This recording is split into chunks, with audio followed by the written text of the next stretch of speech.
भक्ति बिंदु चैनल में बहुत बहुत स्वागत है। तो दोस्तों, आज की वीडियो में आपको सुनाने जा रही हूँ कहानी जिसे सुनकर बड़े से बड़ा नास्तिक हो जाए आस्तिक।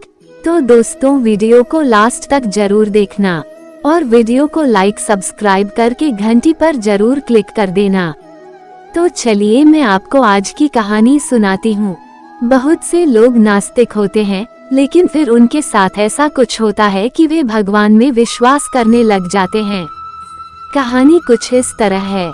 भोलानाथ शहर की एक छोटी सी गली में रहता था। वह मेडिकल दुकान चलाता था। सारी दवाइयों की उसे अच्छी जानकारी थी।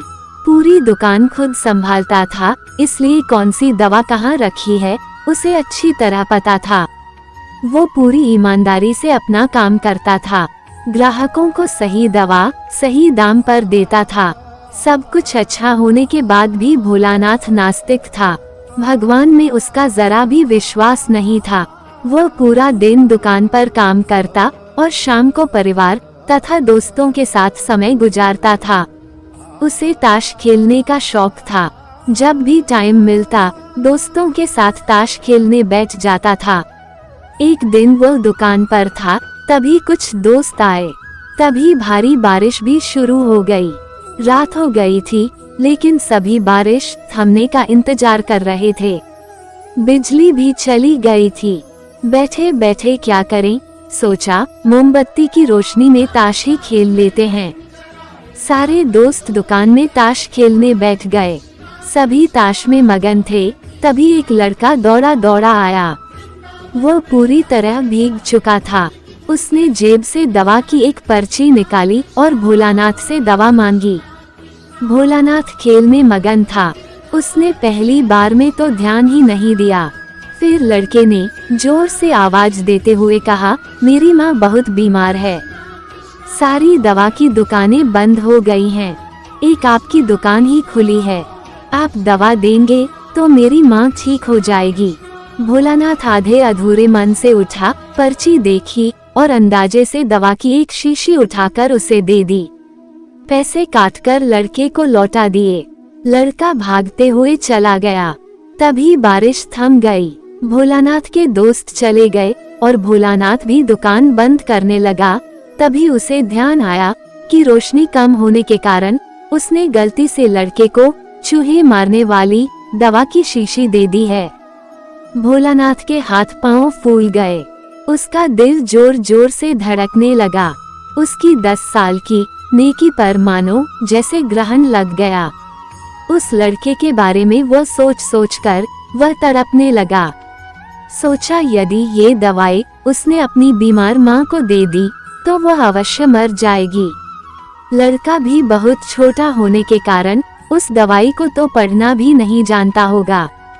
एक पल वह अपनी इस भूल को कोसने लगा और ताश खेलने की अपनी आदत को छोड़ने का निश्चय कर लिया। पर यह बात तो बाद के बाद देखी जाएगी। अब क्या किया जाए? उस लड़के का पता ठिकाना भी तो वह नहीं जानता। कैसे उस बीमार माँ को बचाया जाए? सच में कितना विश्वास था उस लड़के की आंखों में। भोलानाथ को कुछ सूझ नहीं रहा था। घर जाने की उसकी इच्छा अब ठंडी पड़ गई। दुविधा और बेचैनी उसे घेरे हुए थी। घबराहट में वह इधर उधर देखने लगा। पहली बार उसकी नजर दीवार के उस कोने में पड़ी जहां उसके पिता ने जिद करके भगवान श्री कृष्ण की तस्वीर दुकान के उद्घाटन के वक्त लगाई थी। तब पिता ने कहा था, भगवान की भक्ति में बड़ी शक्ति होती है। वो हर जगह है और हमें सदैव अच्छे कार्य करने की प्रेरणा देते हैं। भोलानाथ को ये सारी बात याद आने लगी। आज उसने इस अद्भुत शक्ति को आजमाना चाहा। उसने कई बार अपने पिता को भगवान की तस्वीर के सामने हाथ जोड़कर आंखें बंद करते हुए पूजा करते देखा था। उसने भी आज पहली बार कमरे के कोने में रखी उस धूल भरे कृष्ण की तस्वीर को देखा और आंखें बंद कर दोनों हाथों को जोड़कर वहीं खड़ा हो गया। थोड़ी देर बाद वह छोटा लड़का फिर दुकान में आया। भोलानाथ के पसीने छूटने लगे। वह बहुत अधीर हो उठा।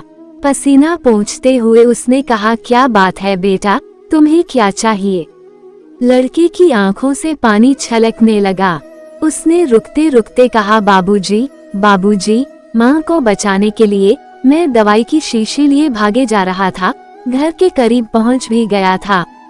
बारिश की वजह से आंगन में पानी भरा था और मैं फिसल गया। दवाई की शीशी गिरकर टूट गई। क्या आप मुझे वही दवाई की दूसरी शीशी दे सकते हैं, बाबूजी? लड़के ने उदास होकर पूछा। हाँ हाँ, क्यों नहीं, भोलानाथ ने राहत की सांस लेते हुए कहा। लो ये दवाई। पर उस लड़के ने दवाई की शीशी लेते हुए कहा, पर मेरे पास तो पैसे नहीं हैं। उस लड़के ने हिचकिचाते हुए कहा। भोलानाथ को उस पर दया आ गई। कोई बात नहीं, तुम ये दवाई ले जाओ और अपनी माँ को बचाओ। जाओ जल्दी करो, और हाँ, अब की बार जरा संभल के जाना। लड़का अच्छा बाबूजी कहता हुआ खुशी से चल पड़ा। अब भोलानाथ की जान में जान आई।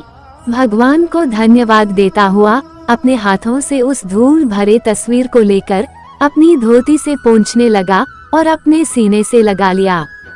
तो दोस्तों, ये कहानी आपको कैसी लगी कमेंट अवश्य करें, और इसी तरह की वीडियो को देखने के लिए आप मेरे चैनल को लाइक एंड सब्सक्राइब कर लीजिए और बेल आइकन को भी दबा दीजिए, ताकि मेरी आने वाली सभी वीडियो का नोटिफिकेशन आपको सबसे पहले मिल सके। और वीडियो को अपने दोस्तों के साथ भी शेयर करना ना भूलें। राधे राधे।